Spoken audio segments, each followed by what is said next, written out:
നമസ്കാരം. Israel passport ഉടമകൾക്ക് തങ്ങളുടെ രാജ്യത്തേക്ക് പ്രവേശനാനുമതി നിഷേധിച്ച് മാലദ്വീപ് പ്രസിഡന്റിൻ്റെ ഓഫീസ് തന്നെയാണ് ഇക്കാര്യം വ്യക്തമാക്കിയിരിക്കുന്നത്.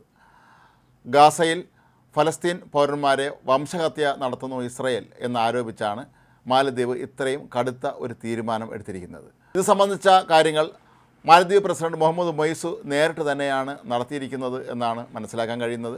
കഴിഞ്ഞ ചൊവ്വാഴ്ച മാലദ്വീപ് പാർലമെൻറ്റിൽ ഇത് സംബന്ധിച്ച ചർച്ചകൾ നടന്നിരുന്നു. അതിൻ്റെ അടിസ്ഥാനത്തിൽ മാലദ്വീപിൻ്റെ കുടിയേറ്റ നിയമത്തിൽ ഭേദഗതി വരുത്തിക്കൊണ്ടാണ് ഇസ്രായേൽ പൗരന്മാർക്ക് മാലദ്വീപിലേക്ക് പ്രവേശിക്കാനുള്ള അനുമതി ഇപ്പോൾ നിഷേധിച്ചിരിക്കുന്നത്. മുഹമ്മദ് മൊയ്സു മാലദ്വീപ് പ്രസിഡന്റായി എത്തിയതിന് തൊട്ട് പിന്നാലെ തന്നെ ഇത്തരത്തിലുള്ള പല നീക്കങ്ങളും നടത്തിയിരുന്നു. 2023 ഒക്ടോബർ 7 ഹമാസ് തീവ്രവാദികൾ ഇസ്രായേലിലേക്ക് കടന്നു കയറി നിരവധി പേരെ കൊല്ലുകയും പല ആളുകളും തട്ടിക്കൊണ്ടുപോവുകയും ചെയ്തതിൻ്റെ പശ്ചാത്തലത്തിൽ അന്ന് തന്നെ ഇസ്രായേലിനെതിരെ മാലദ്വീപ് ഉൾപ്പെടെയുള്ള പല രാജ്യങ്ങളും വംശഹത്യ ആരോപണം ഉന്നയിച്ചിരുന്നു. ഗാസയിലെ ഫലസ്തീൻ പൗരന്മാരെ ഇസ്രായേൽ വംശഹത്യ നടത്തുകയാണ് എന്ന് പല സംഘടനകളും ആരോപിച്ചിരുന്നു. ആംനസ്റ്റി ഇൻ്റർനാഷണൽ ഇത് സംബന്ധിച്ച ആരോപണം ഉന്നയിക്കുകയും കഴിഞ്ഞ ഡിസംബറിൽ ഇത് സംബന്ധിച്ച് റിപ്പോർട്ട് സമർപ്പിക്കുകയും ചെയ്തിരുന്നു. എന്നാൽ ഇസ്രായേൽ ആകട്ടെ ഈ ആരോപണം നിഷേധിക്കുകയായിരുന്നു. എന്നാൽ ഇതുകൂടാതെ ദക്ഷിണാഫ്രിക്ക ഐക്യരാഷ്ട്രസഭയുടെ അന്താരാഷ്ട്ര നീതിന്യായ കോടതിയിൽ ഗാസയിൽ വംശഹത്യ നടക്കുന്നു എന്ന് ആരോപിച്ച് കേസും ഇസ്രായേലിനെതിരെ നൽകിയിട്ടുണ്ടായിരുന്നു.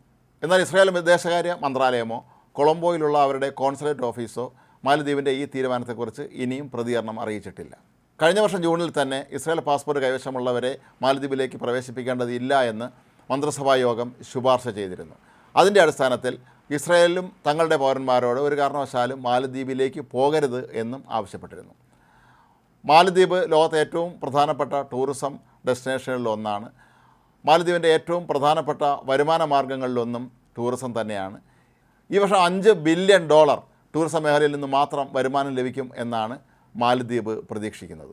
അതേസമയം ഗാസയുടെ പേരിൽ ഇസ്രായേലിനോട് ഇപ്പോൾ മാലദ്വീപ് കാട്ടുന്ന ഈ ഒരു പ്രശ്നം ഇസ്രായേലിനെ അനുകൂലിക്കുന്ന രാജ്യങ്ങളും കൂടി ഏറ്റെടുക്കുകയും അവരെല്ലാവരും കൂടി ചേർന്ന് മാലദ്വീപിനെ ബഹിഷ്കരിക്കാനും തീരുമാനിച്ചാൽ അത് മാലദ്വീപിനെ ഗുരുതരമായി തന്നെ ബാധിക്കും എന്നുള്ളത് ഉറപ്പാണ്.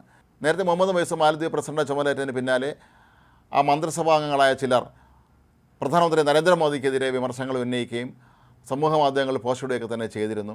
പിന്നീട് ഈ പോസ്റ്റർ പിൻവലിച്ച് ക്ഷമാപണം നടത്തിയെങ്കിൽ പോലും ഇന്ത്യയിൽ നിന്നുള്ള നിരവധി ടൂറിസ്റ്റുകൾ മാലദ്വീപിലേക്കുള്ള തങ്ങളുടെ യാത്ര റദ്ദാക്കിയിരുന്നു. ഇത് മാലദ്വീപിൻ്റെ ടൂറിസം മേഖലയെ തന്നെ വളരെ ഗുരുതരമായ രീതിയിലാണ് ബാധിച്ചിരുന്നത്.